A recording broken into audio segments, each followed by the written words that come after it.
नारायण नारायण। सद्य स्वामी जी श्री राम सुखदास जी महाराज के प्रवचन पुस्तकों से जो हम लोग पठन पाठन चर्चा वगैरह करते रहते हैं, तो वही महाराज जी कहते थे मनुष्य योनि जो हमारी ये योनि है ना, ये कर्म योनि है।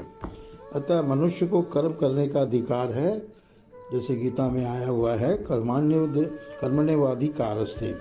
यदि सब कुछ भगवान ही कराते या अपना ही अज्ञान भगवान पर कराते या करते तो फिर मनुष्यता क्या रही।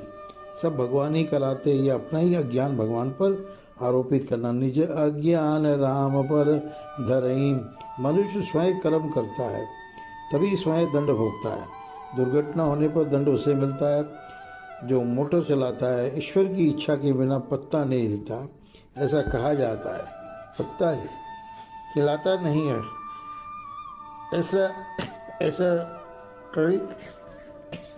ऐसा नहीं कहा है।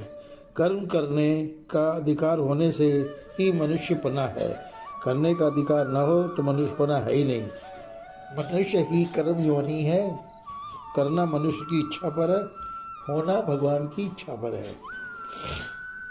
हो यही सोई जो राम रचि राखा, जो जस करई सो तस फलु चाखा। न कर्तव्य न कर्माणि लोकश सृजति प्रभु।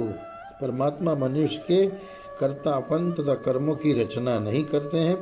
सूर्य के प्रकाश में सब अच्छी बुरी क्रियाएं होती है, पर सूर्य उनका कर्ता नहीं होता। जन्म कुंडली में आता है कि ऐसा ऐसा काम करेगा तो वह पूर्वजन्म के संस्कार का फल है। देवम चेवात्र पज्जुमम। परंतु मनुष्य स्वभाव को बदल सकता है। मनुष्य पर अपने स्वभाव का सुधार करने का दायित्व है। स्वभाव सुधरने से ही मुक्ति होती है। स्वभाव बदलने से ही मनुष्य साधु होता है। यदि भी करने की सामर्थ्य भगवान से मिली हुई है, तथापि उसका सदुपयोग अथवा दुरुपयोग करने में मनुष्य स्वतंत्र है, इज ए इंडिपेंडेंट।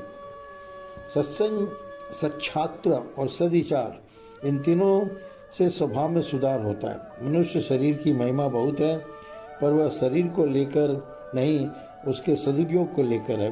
मनुष्य की उन्नति की आखिरी हद यह है कि वह भगवान का भी इष्ट बन जाए। भगवान की अत्यधिक कृपा से मानव शरीर सफल करने का यह मौका हमें मिला है। देखो भाई, एक खास बात है, वर्तमान को शुद्ध बनाना। वर्तमान को, काल को शुद्ध बना ले तो भूत भी हो जाएगा और भविष्य भी। भूत और भविष्य का चिंतन ही व्यर्थ चिंतन है, जिससे कुछ लोग नहीं, सबका वर्तमान शुद्ध है। ये एक मार्मिक बात है। वर्तमान दोषी नहीं है। चेतन मल सहज सुख राशि, यह वर्तमान है। ये तीनों कालों में वर्तमान है। वर्तमान तत्व सदा शुद्ध ही रहता है, कभी मेला होता ही नहीं है। भविष्य की चिंता न करके विचार करें, पर भूत को बिल्कुल छोड़ दें। तत्व सदा वर्तमान रहता है। हम सेना में भूत भविष्य वर्तमान को अपनी दृष्टि से देखते हैं, पर फिल्म में क्या ये तीनों काल है? उसमें तो सब कुछ वर्तमान है।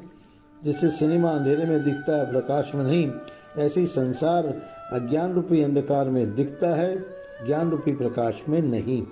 ज्ञान में भूत भविष्य वर्तमान है ही नहीं। जैसे सिनेमा में पर्दा ज्यों का त्यों रहता है, उसमें कोई फर्क पड़ता ही नहीं, ऐसे ही तत्व ज्यों का त्यों रहता है। नारायण नारायण।